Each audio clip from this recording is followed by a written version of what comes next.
اعوذ باللہ من الشیطان الرجیم بسم اللہ الرحمن الرحیم۔ سامعین کرام، آج سورۃ البقرہ کے 10ویں رکوع کا خلاصہ ہے۔ میں نے عرض کیا تھا کہ سورۃ البقرہ مدینہ منورہ میں نازل ہوئی، اس لیے اس میں ان لوگوں کا تذکرہ زیادہ ہے جو مدینہ اور اس کے اطراف میں آباد تھے، یعنی یہودی اور کچھ عیسائی بھی۔ ان دونوں کو ملا کر اہل کتاب کہتے ہیں۔ اللہ تعالیٰ نے اہل کتاب کا تذکرہ کیا اور بار بار ان کو وہ وعدے یاد دلائے جو ان سے لیے تھے تورات میں اور انجیل میں۔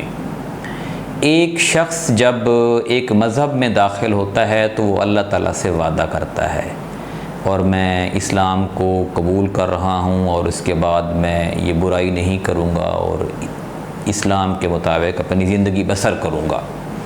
اسی طرح یہودیوں نے بھی اور عیسائیوں نے بھی اللہ تعالیٰ سے وعدہ وعید کیے تھے، لیکن بعد کی آنے والی نسلوں نے ان وعدوں کو توڑ دیا اور چھوڑ دیا۔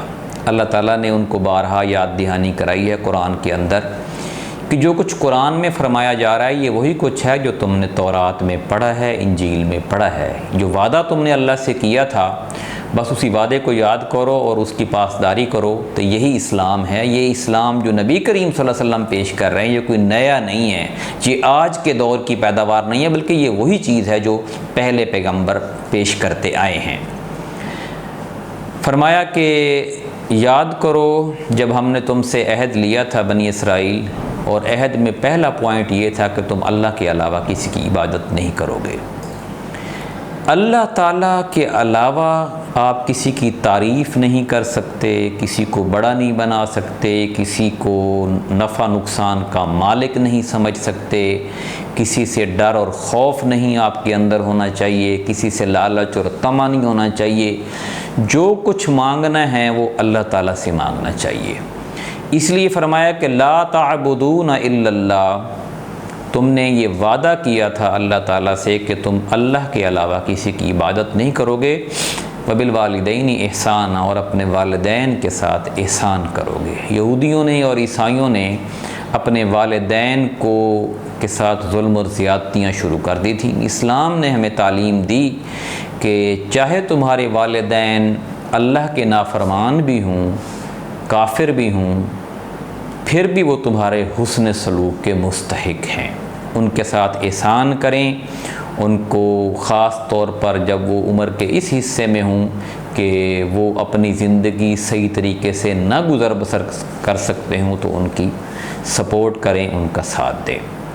اور یہ احسان آپ کا صرف والدین تک نہیں ہونا چاہیے بلکہ رشتہ داروں پر بھی ہونا چاہیے، یتیموں پر ہونا چاہیے جن کے والدین مر جاتے ہیں، مسکینوں پر ہونا چاہیے جو اپنی روزی خود نہیں کما سکتے۔ وقولوا للناس حسنا، اور یہ جو بات اگر تم اگر کسی کے ساتھ بھلا نہیں کر سکتے، سپورٹ نہیں کر سکتے، تو کم از کم اس کے اوپر طنز نہ کرو، اس کو بھلی بات کہو۔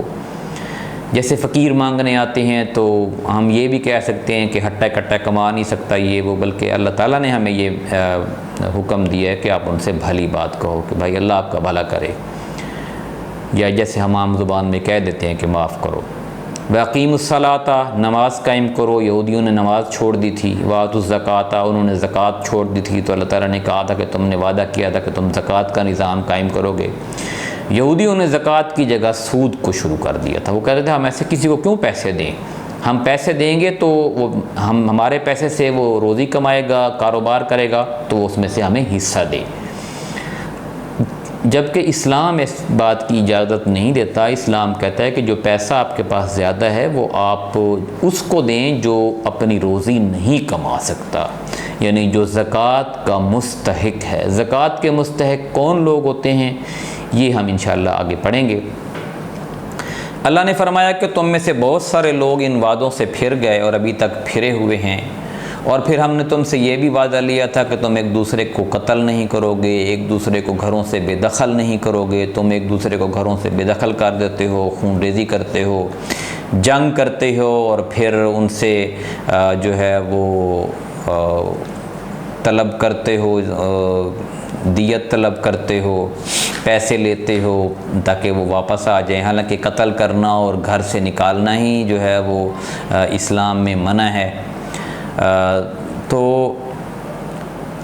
آگے یہ فرمایا کہ ظلم اور زیادتی ایک دوسرے کے اوپر تم نہیں کرو گے، یہ تم نے اللہ سے وعدہ کیا تھا، اور قرآن کے یا جو تم نے کتاب جس پر وعدہ لیا تھا یعنی تورات بالخصوص اور عیسائیوں کے لیے انجیل، اس پہ تم نے وعدہ لیا تھا کہ تم پوری کتاب کو پڑھو گے اور اس کے اوپر عمل کرو گے، لیکن تم نے اپنی مرضی کے اس میں سے آیتیں نکالیں اور اسی پر عمل کرنا شروع کر دیا، اور جن آیات سے تمہارے کاروبار پہ زد پڑتی تھی، تمہاری شخصیت جو ہے وہ ڈاؤن ہوتی تھی، وہ تم نے آیات چھوڑنا شروع کر دیں۔ تو اس لیے فرمایا فَتُؤْمِنُونَ بِبَعْضِ الْكِتَابِ وَتَكْفُرُونَ بِبَعْضٍ، تم کتاب کے کچھ حصے پر ایمان لاتے ہو اور کچھ حصے سے انکار کرتے ہو۔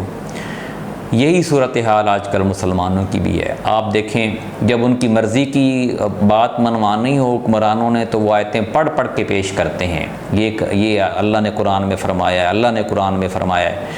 اور جو دوسری آیتیں ہیں کہ جب اللہ تعالیٰ یہ کہتا ہے کہ جو لوگ اللہ کے نازل کردہ قانون کے مطابق فیصلے نہیں کرتے وہی کافر ہیں، تو ان آیتوں کو وہ کبھی بھی نہیں پڑھتے، کیونکہ ان کے اوپر وہ عمل ہی نہیں کرتے۔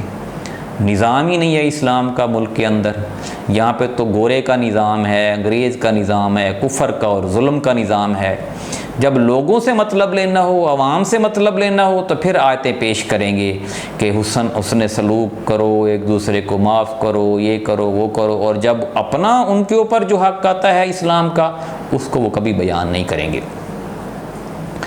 وَيَوْمَ الْقِيَامَةِ يُرَدُّونَ إِلَىٰ أَشَدِّ الْعَذَابِ، کہ جو شخص ایسا کرے پھر اس کی سزا کیا ہے کہ وہ دنیا میں بھی ذلیل و خوار ہو اور آخرت میں بھی ذلیل و خوار ہو، اس کو سخت عذاب دیا جائے۔ اور یہی مسلمانوں کے ساتھ ہو رہا ہے، مسلمان دنیا میں ہر جگہ ذلیل و خوار ہو رہے ہیں، کفار کے در پہ جا کے سجدہ ریز ہوتے ہیں، اب خود اپنے مسلمان بھائیوں کی جو ہے وہ مدد نہیں کرتے۔ آپ دنیا میں دیکھ لیں، امریکہ نے جب افغانستان کو برباد کیا سارے لوگ سائڈ پہ ہو گئے، جی افغانستان کا امریکہ کا معاملہ ہے، کسی مسلمان ملک نے افغانستان کی سپورٹ نہیں کی۔ پھر امریکہ نے عراق پر چڑھائی کی، کسی مسلمان ملک نے سپورٹ نہیں کی۔ پھر امریکہ نے دیکھیں اسرائیل نے فلسطین پہ کی، کسی مسلمان ملک نے سپورٹ نہیں کی۔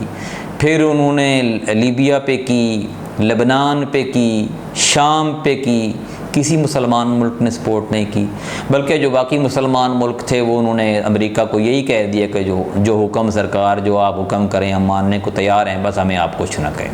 تو یہی صورتحال مسلمانوں کی ہے، اس لیے دنیا میں ذلیل و خوار ہو رہے ہیں اور آخرت میں بھی ذلیل و خوار ہوں گے۔ وَمَا اللَّهُ بِغَافِلٍ عَمَّا تَعْمَلُونَ، اللہ آپ کے کاموں سے بے خبر نہیں ہے جو آپ کرتے ہو، اللہ کو پتہ ہے سارا کہ تمہاری نیتیں کیا ہیں، تمہارا مقصد کیا ہے، تم کس لیے وہ آیتیں پڑھ کر عوام کو سناتے ہو، کون اپنا الو سیدھا کرنے کے لیے اور باقی قرآن کو اور باقی اس کی تعلیمات کو چھوڑ دیتے ہو۔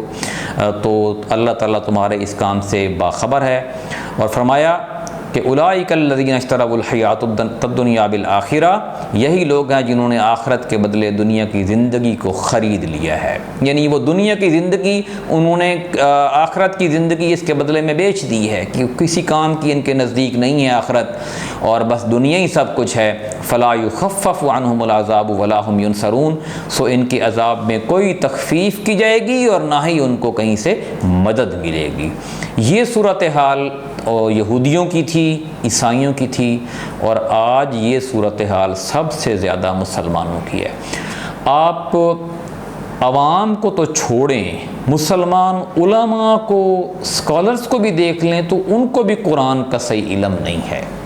تو جب آپ کو قرآن کا صحیح علم ہی نہیں ہوگا تو آپ لوگوں کو کیا تعلیم دیں گے؟ کیا قصے کہانیاں ہی سنائیں گے، تاریخ کے واقعات سنائیں گے؟ اور یہی وجہ ہے ہماری فرقہ واریت کی، وہ چیزیں ڈسکس ہوتی ہیں نماز جمعہ میں اور تقریروں میں جن کا قرآن میں ذکر ہی نہیں ہوتا، بس تاریخ کی باتیں ہوتی ہیں اور جھگڑے قصے کہانیاں ہوتی ہیں۔ اللہ تعالیٰ سے دعا ہے کہ ہمیں قرآن کو صحیح معنی میں سمجھنے اور اس پر عمل کرنے کی توفیق عطا فرمائے۔ جزاک اللہ۔